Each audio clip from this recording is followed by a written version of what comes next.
सोनम के घर फूलमती नाम की एक नौकरानी काम करती थी। उसके नैन नक्श बहुत सुंदर थे, बस रंग से वो काली थी। एक दिन, सोनम दीदी, आप कितनी सुंदर है और इतनी गोरी भी।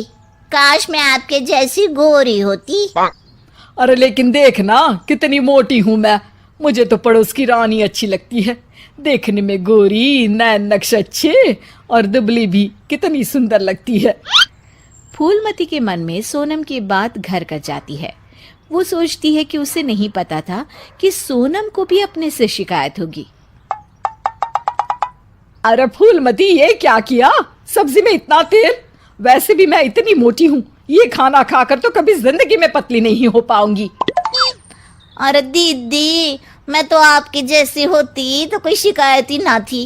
गोरी गोरी। अरे गोरी ही तो हूँ, खुद को तो देख। तेरे नैन नक्श, तेरा पतला शरीर। फूलमती, कोई भी खुश नहीं है इस दुनिया में अपने रंग रूप को लेकर। किसी का कुछ न कुछ छूटा ही हुआ है। हाँ दीदी, लेकिन काली तो काली ही होती है ना। अरे शायद तू नहीं समझेगी। काश मैं भी रानी की तरह होती। अच्छा चल, आज रानी खाने पर आ रही है तो कुछ अच्छा बना लेना। तभी वहां रानी आ जाती है। रानी दुबली पतली गोरे रंग की महिला होती है। दोनों सहेलियां बैठकर गप्पे मार रही होती है कि वहां फूलमती खाना लेकर आती है। अरे रानी दीदी, आप कितनी सुंदर है। काश मैं आप ही की तरह होती तो कितना अच्छा होता। शुक्रिया फूलमती, लेकिन तुम्हारे नैन नक्श तो बड़े ही तीखे हैं। हाँ दीदी, लेकिन हूँ तो काली ही ना। वैसे तो मैं भी वो सामने वाली वंदना को देखकर सोचती हूँ कि काश मैं उसके जैसी होती। हैं दीदी, आप भी अपने से खुश नहीं? ना ना, मैं तो बहुत खुश हूँ। बस जरा लंबाई, काश मेरी लंबाई वंदना जैसी होती तो कमाल हो जाता। फूलमती उन लोगों को खाना देकर वहां से चली जाती है।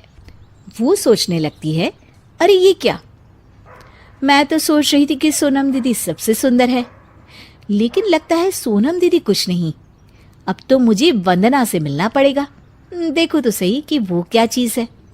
एक दिन मौका देखकर फूलमती वंदना के घर जाती है और उसके दरवाजे की बेल बजाती है।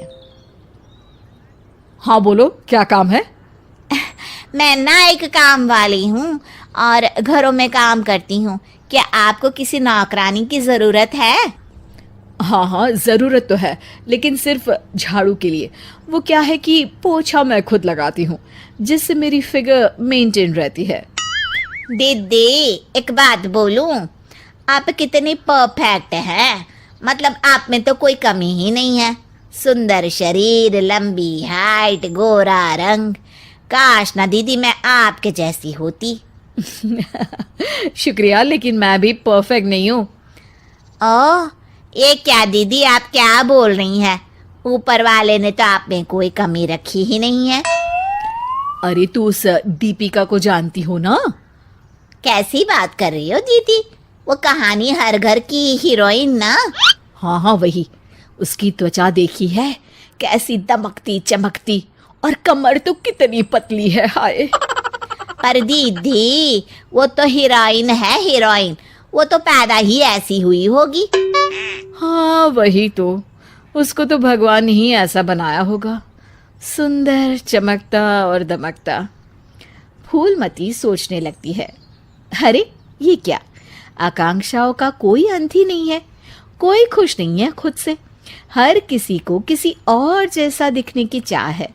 अब तो किसी ना किसी तरह दीपिका से मिलने जाना होगा, लेकिन कैसे? फूलमती एक दिन दीपिका के घर जाती है, जहां उसका बॉडीगार्ड दरवाजा खोलता है। कौन हो तुम और यहाँ क्यों आई हो?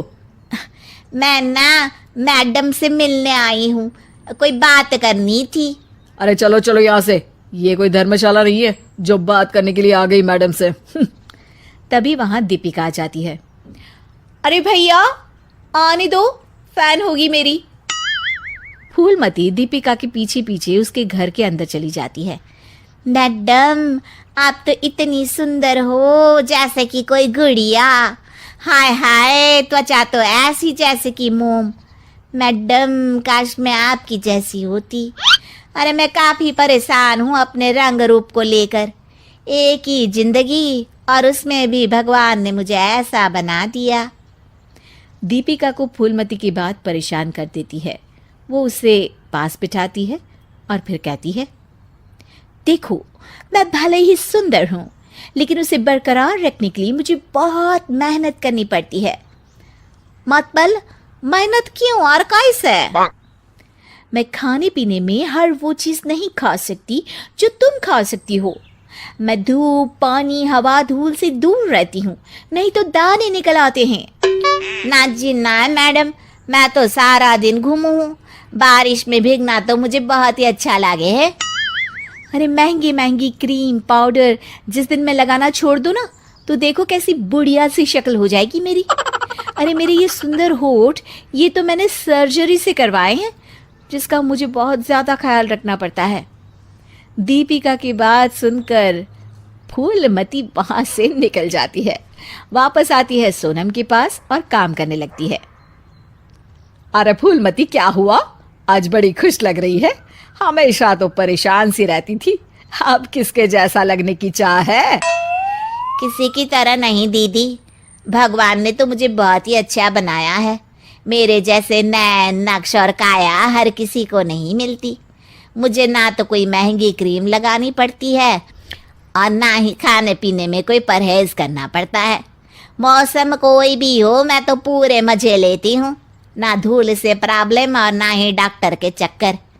तो दीदी, मैं तो अब खुशी रहूंगी ना।